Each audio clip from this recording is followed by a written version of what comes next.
it wasn't raining, so, oh my goodness. Oh, we have. It has been a long time, my dear. Good to see you. Gillettes. Wonderful Thank to see you. Mrs. Coolidge sends her regards and regrets that she could not. Oh, join us. we It miss is her. A special delight after all of these years So to long. get acquainted between the two of What us. a pleasure to get to see you.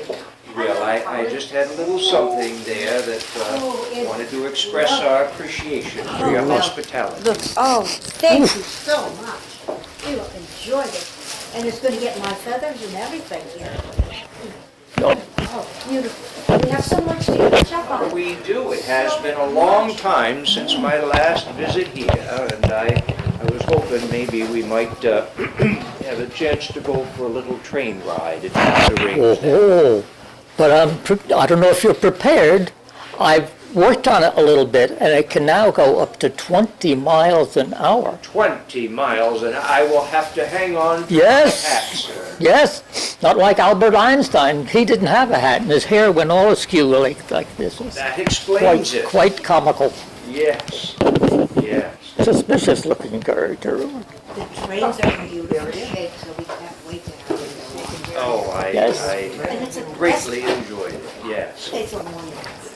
And this time of year with the trees changing. The foliage is spectacular here. This And that ferry down there is the second oldest ferry in the United States. in the United States, second oldest ferry. And Connecticut has the oldest. That's between Rocky Hill and Glastonbury This is in the Connecticut. continuously operated Yes, ferry. yes. That is remarkable. We have people coming from all over the country just to ride the ferry Yes.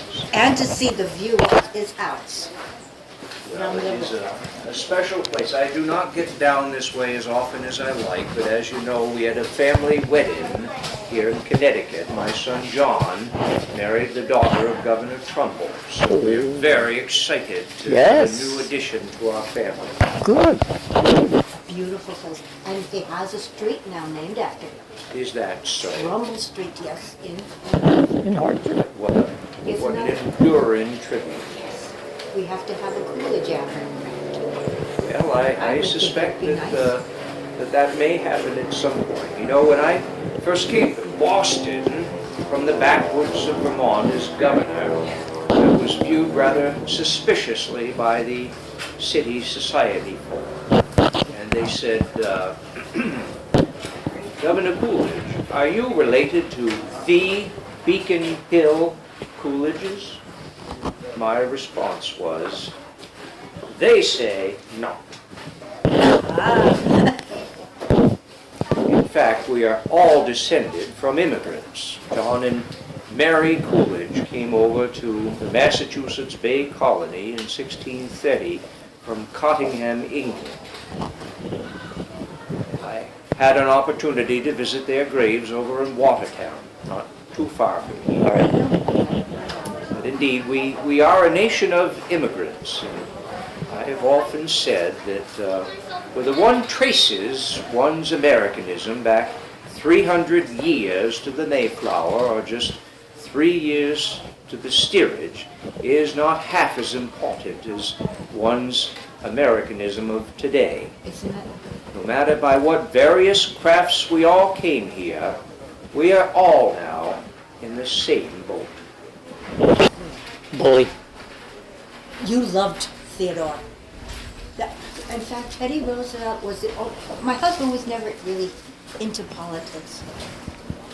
We enjoyed your company, but he wasn't in the political. He liked the privacy of being friends with you and with Herbert Hoover. And Teddy was one that he almost was going to maybe do a little work for, but he didn't. No. I stayed out of It was your politics. dad that was very political. Yes. Will's father was a senator.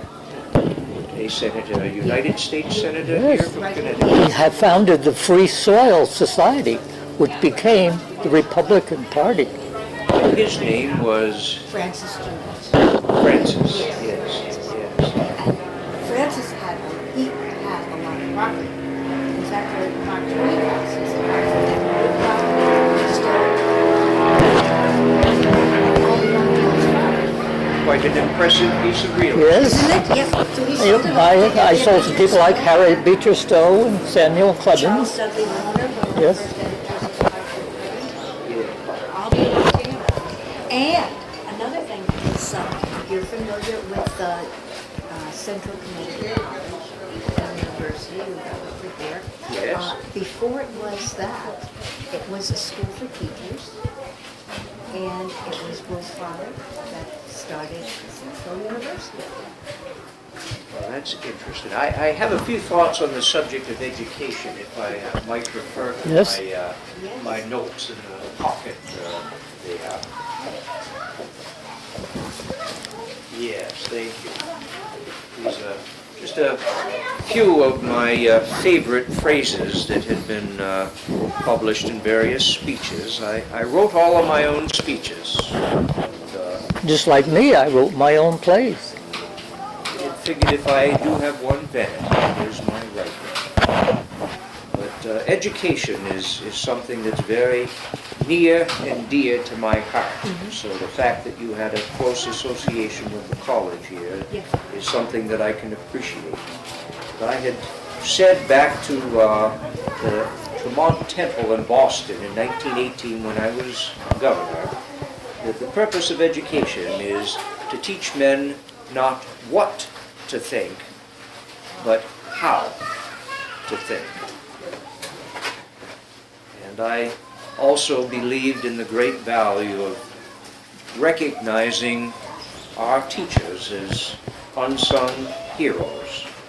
I married a teacher, Oh, and I had said back in 1922 to the County Teachers Institute and School Directors Convention that it would be exceedingly difficult to overestimate the important part that teachers take in the development of our nation.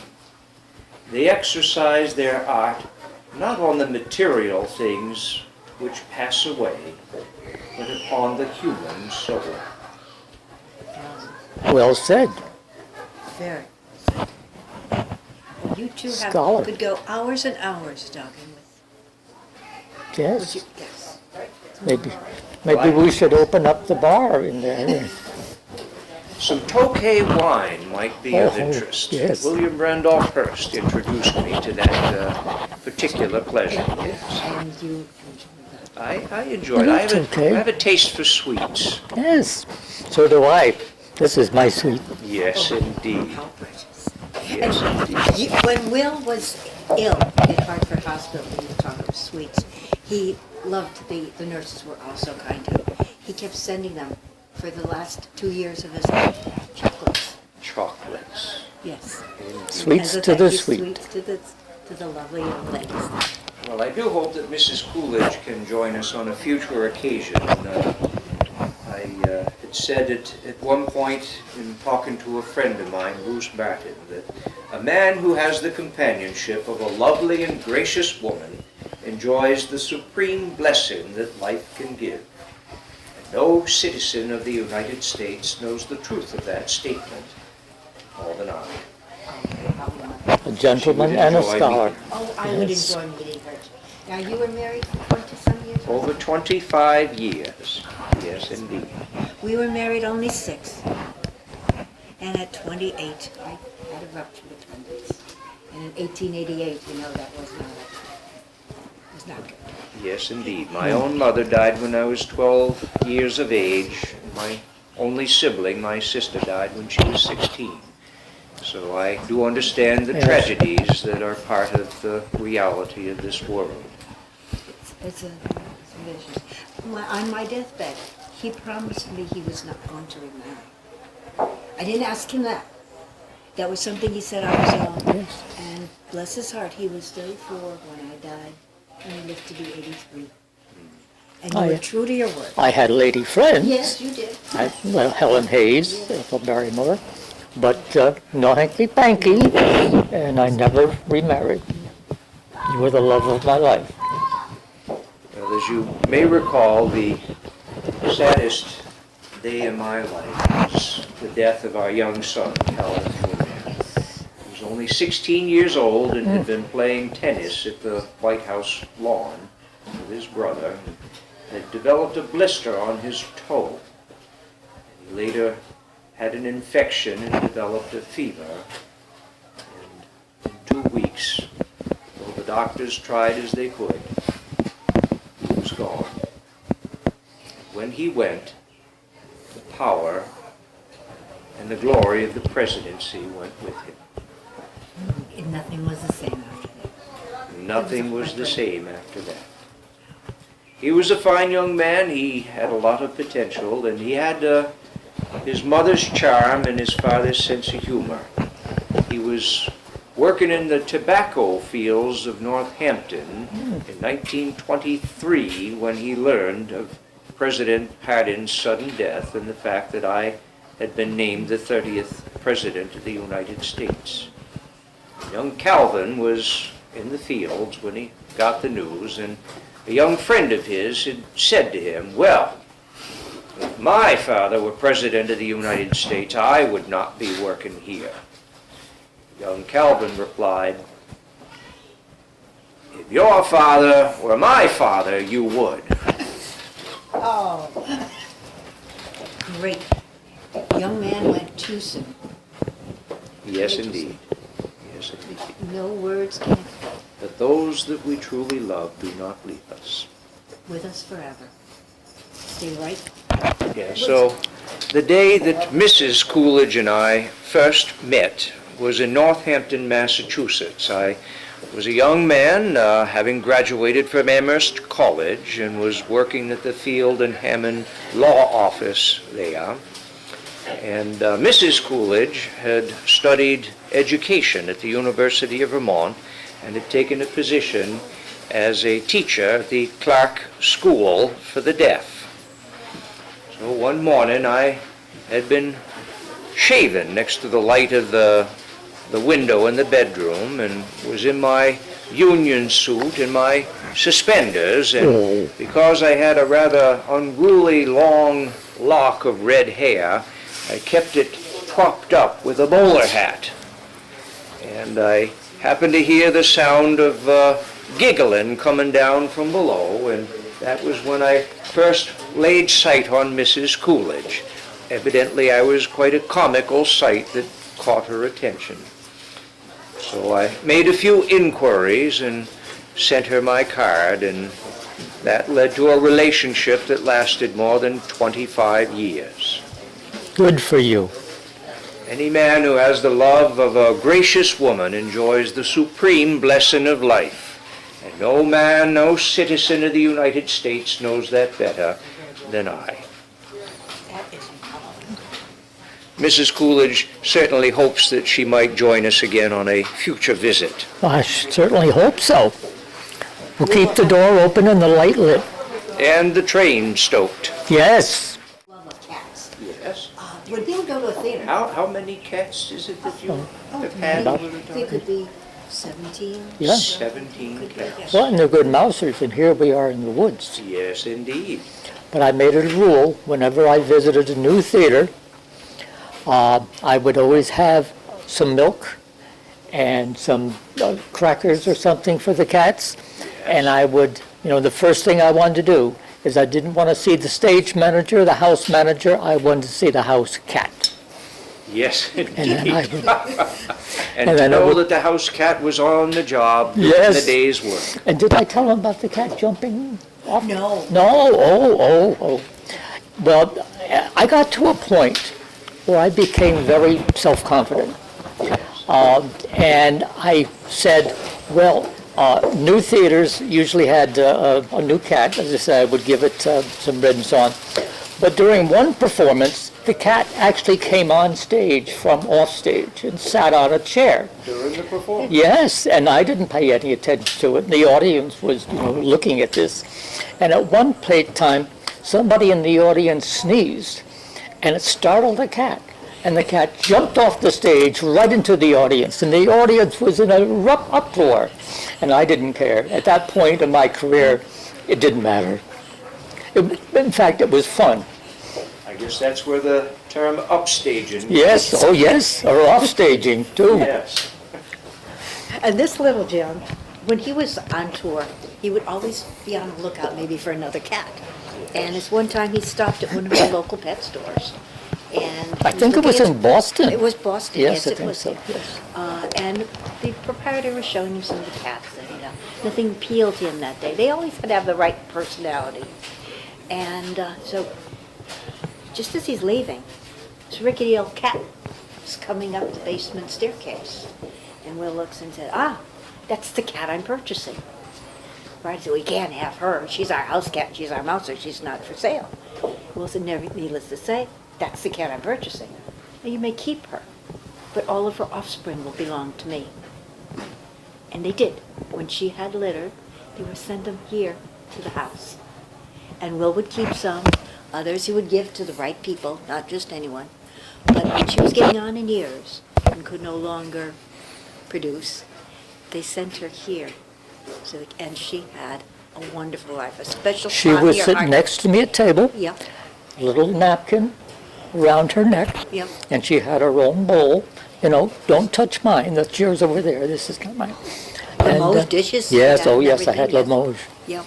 She would curl herself around his neck and whatever. Finest. Is it? So she lived the rest of her life one happy cat. We had cats and dogs, and at the White House, we even were presented with a raccoon.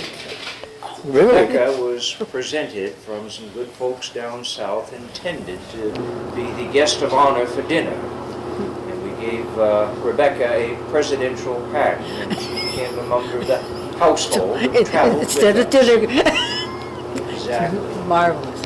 Mrs. Coolidge had her portrait made for the White House. We had in the picture her white collie, Prudence Prin.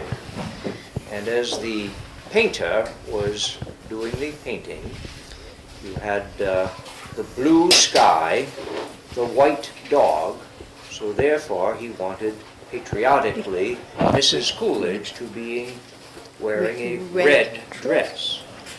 Well, I had some second thoughts about that and suggested that perhaps Red. she could wear a white dress, and that to keep the patriotic theme, we could simply dye the dog red. You did have a sense of humor. My Not everyone goodness. appreciated it. No. Some of the humorous remarks strictly for my own amusement. Like And that. enjoyed and since you loved writing, as did Will, there's another thing you had in common in regards to the cats. One of my favorite letters that he wrote to one of the local papers, because occasionally there might be a cat or two more than what he had planned on, and they would give some away, but they had to go to the right people. Not just anyone would get any of his cats. So in this letter it said, up for adoption, 2 cats. Now, these are not Persians or Siamese.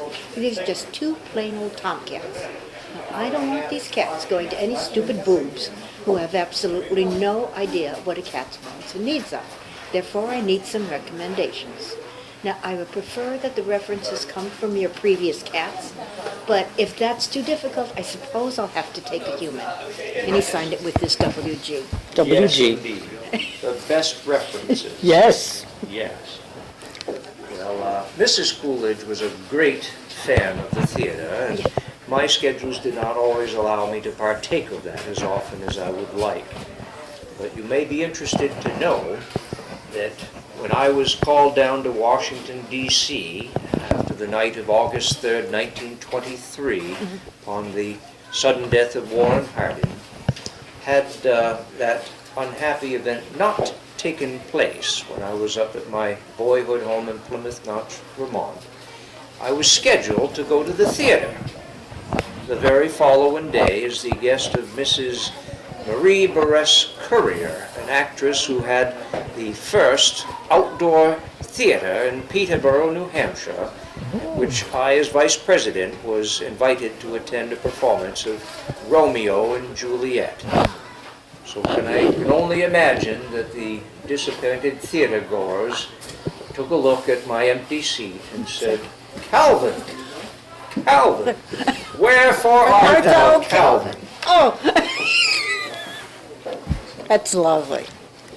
Now, you made a point in '29 to see a couple of performances of his play Sherlock. It was the same year that my son John married Florence Trumbull, and I think maybe we ought to go through our collective scrapbooks and see if we can You could have been, relive all of Yes. those details. I think there The could be. good old days, as they say, The good old days. Jesus, they were. with good old people. Did you study foreign languages? No, not really, no. I knew that it wouldn't be natural, so I stayed away from that. But I did change the world of the theater forever, because I invented underacting. Underacting. Now, when I first started to go on the stage, especially in the cinema, everybody would be, as I said, especially in the cinema,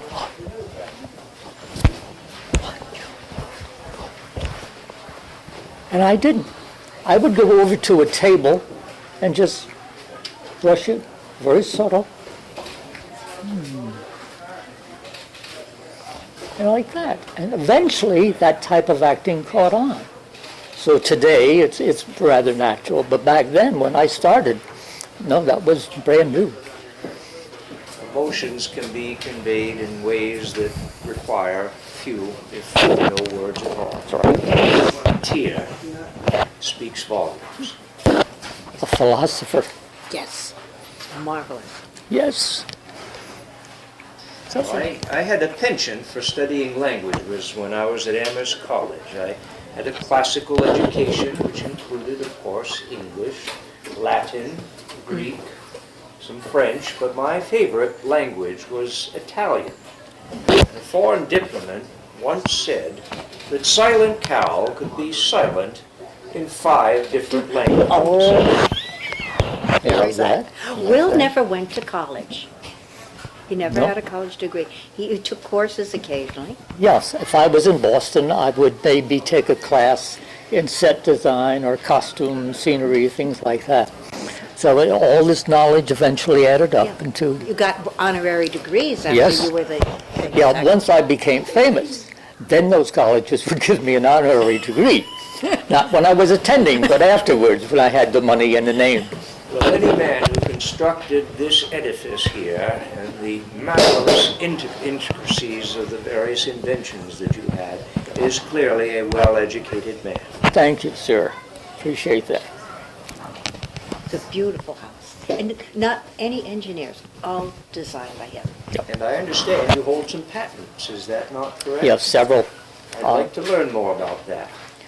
Well, I forgot now which, the patent on the train. Yes, and also I love the horse's hooves. Oh, yes, in the, again, radio was just coming into being there. And if I had on the stage, there had to be a horse off stage. They wouldn't have the horse on the stage, of course. But somebody would make an exit and say, well, I'm going to fetch whatever.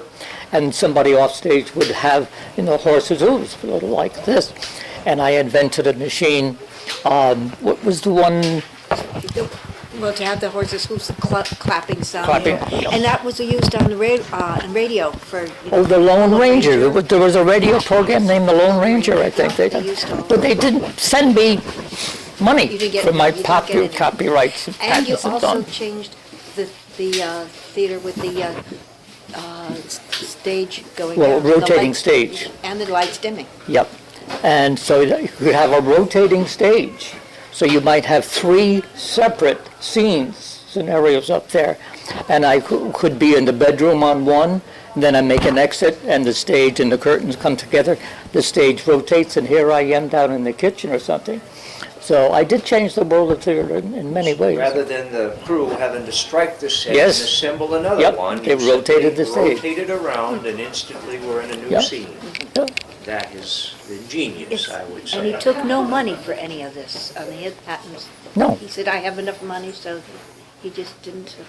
A job well done can Isn't be a it? reward in and of itself. Thank you. If not. Appreciate that. Thank you. Lovely things. Another fellow that, when we talk about something combining something, Alexander Walcott. Yes. They were good friends. And Alexander had a big mouth. He was the opposite of you. He was nonstop. Not a man of few words. No, many, many words. But one of the things, when he wrote a letter to Will, and he said, Will, do you ever have problems with people spelling your name correctly? Because of the way he did, W-O-O-L-L. And Will wrote back a lovely letter. I'll let you. Thank you. He said, I have a perfect solution for you. All you need to do is to have somebody with the same last name as yours invent a razor blade. And then no one will ever have a problem. And I called it a face lacerator. Lacerator, yes. Lacerator. I like that. Well, shaven is something that is the bookends of my life. When Mrs. Coolidge and I first met, as I shared with you, Yes. I was shaven as a young man, wearing a rather comical outfit of a union suit and a derby hat to Oh. hold back my unruly hair. And the last day of my life, Mrs. Coolidge and I were living at the beaches in Northampton. It was a very pleasant winter's day, the January thaw, and she said goodbye as she went out shopping.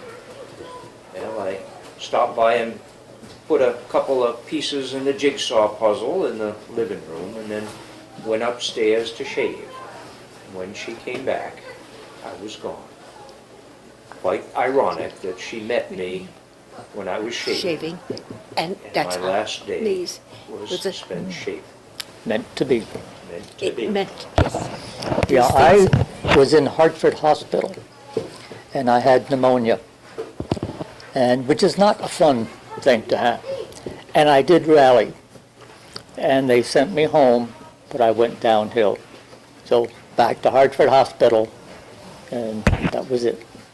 And the curtain was finally drawn. Yes, So let the final curtain. call. Final. Yeah. Have you met our lovely president? Yes, President perhaps Calvin these Coolidge. folks may have some questions for any one of us here. Would you like to know something about presidency? How did Always you meet? glad to see some young people. How did you meet? Well, Mr. Gillette's reputation was well established long before I came along, so it was quite an honor to actually meet the man that had been on the stage performing. And I'm a great reader. I have quite a collection of books. Yes. In fact, I've always said that it's easier getting out of the White House. It's easier to get into the White House than it is to get out. There's so many things, books mostly, that filled up a rail car. You can bet that Sherlock Holmes was amongst my collection Yes. of dear books. Yes. Well, what's interesting is that the real Sherlock Holmes, who's still alive, his obituary has never been in the London Times, so he's still alive. But he never wore a hat like this, never used a lens this big, never smoked a pipe like this, and never wore the Inverness. It was William Gillette who put it together. Sherlock Holmes didn't use a lens this big. Sherlock Holmes used a pocket lens. That's all I need to see a clue. But if you're on the stage, and some of those theaters were large, and you're in the back row, what's he got in his hand? I don't bloody know what he's got in his hand. So it became much more visible. Sherlock Holmes smoked a straight pipe usually, but William Gillette liked the curved pipe for two reasons. Number You, my one, dear? yes, that's me. Yes. Number one is because of the low center of gravity, it didn't bobble about as much in my mouth as compared to a straight pipe. But tell the real reason. Well, here I am up on the stage, and the audience is down there, and I wasn't married at this point. And there are some young ladies in the audience. So if I had a straight pipe, it might hide my profile from the young ladies in the audience. But with the low hung, they could see The me. perfect profile over here. A deduction that the great detective himself would have Yes. appreciated. Yes, indeed. That was his feeling. And when he had, Charlie Chaplin was a fellow that my husband gave life to, but No. he gave it start in his career. And the life that he didn't have. Well, I learned that if you had two performances of the play going on, you made twice as much money. See? So when I was performing in London, another performance was being performed on the outskirts. And the director there, the person in charge, noticed this young, energetic gentleman, his name was Charles Spencer Chaplin. And he asked him, he said, would you like to meet Mr. Gillette? It would be a bit of all right, you know, Governor. So they brought him to London, and I gave him his start. He was Billy the Page Boy in my play. Billy the Page Boy, a Yeah. role that would Yes. pave the way for other opportunities. And in fact, I have a photo in my a little bag there with his autograph on it saying, thank you for giving me my start. So that was worth a few dollars today, that autograph, I might say. And they have a thing called eBay or something? I don't know, what's something like that. Charlie kept friends with Will all of their lives. And Charlie liked the privacy that Will liked too. So it wasn't, you know how it's like, you don't need the public to know every little thing that you're doing. When Will died, it was a private funeral, and it was just a family, but Charlie was there, and Charlie brought the flowers. So flowers are appreciated very much. Yes. Mentorship relations are so important as both mentor and mentee. When I was a young man at Amherst College, I was feeling a little out of place amongst the sons of so many prominent men. I had come from the backwoods of Vermont, and I was feeling a little homesick, I hazard to say. And one of the gentlemen who became a mentor of mine was a man named Mr. James Lucy.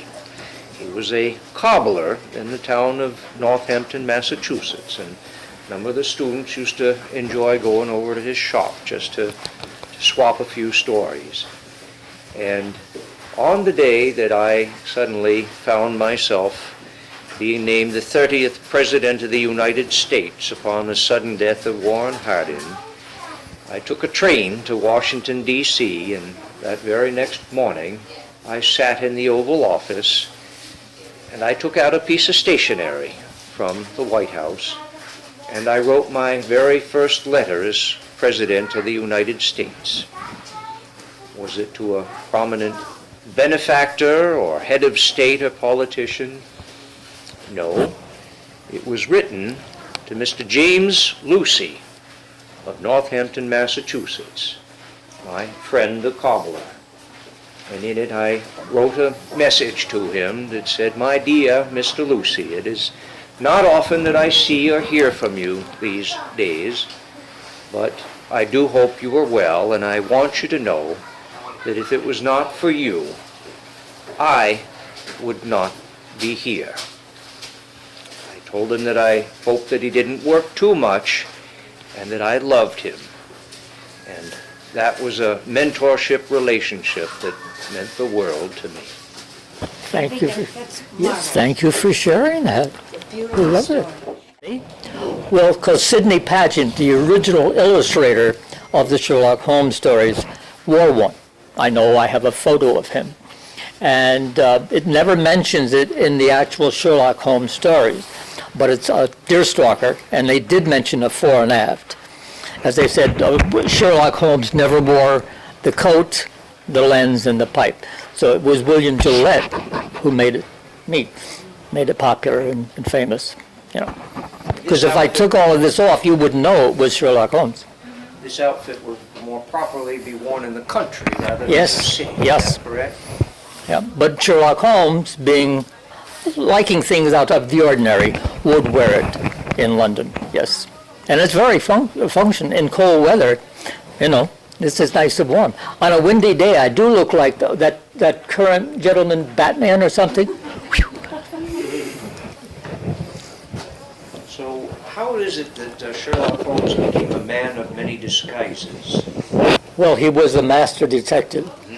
And it was just one of the arts that a detective must acquire if you're going to be top echelon. And he would do things, even throw his shoulder almost out of the socket to make it look like he had a hunchback or something like that. Didn't really go out of the socket, but it was close to it. So he became the ultimate detective. And all the detectives of today, you know, sort of copy him. You find a clue, you find the culprit, and that's it. So some actors portray detectives, but some great detectives portray actors. Yes, he's good. Now, this was traditional dress for me in the 1920s. Here's a Very- summer suit with Very the bowler dapper, hat. yes. But I was presented on different occasions with an opportunity to wear more unusual garb. When I went out to South Dakota in the year 1927, I had an opportunity to be presented with a headdress from the Sioux Indians there, and had been named an honorary chief there. You may not know this, but prior to the Coolidge administration, Native Americans were not citizens of the United States. And it was the Snyder Act that corrected that injustice. Many of our indigenous peoples had served in the First World War, but were denied the benefits as veterans. We were able to correct that injustice. Phenomenal accomplishment. Something I took personally because we always supposed, we didn't know for a fact, that I might have some Native American blood in my own line through the Coolidge and Thompson families. But we'll leave that to future genealogists All right. to try and make that determination. Yes. What's the name of your cat? This is Angelina. She was one of Will's favorites. He had a lot of cats. Will would take a cat on stage with him occasionally. He would have fun. They had a great life. Yeah, Mrs. Babcock took care of them, and she would put out the milk and things like that, and the cat Get a food. bell ring, and it would all come down. Your cat. You saw the cat sculpture? And not just a cat, because Will, you had a great sense of humor. Did you see our dragon? No. Oh, yeah, the gargoyles. Yes, The dragon, yes. Oh, We always enjoyed our pets, and when we first came to Washington, D.C., when I was vice president, we hadn't really settled in and brought all of our menagerie with us. So Mrs. Coolidge was feeling rather lonely in our suite at the New Willard Hotel there, just next to the White House. There was no vice presidential mansion, so the quarters at the Willard Hotel were our home for many years. And Mrs. Coolidge, nonetheless, made some friends there, a little family of mice. She looked forward to them coming out every evening after supper and would feed them and care for them. So she loved all creatures, great and small.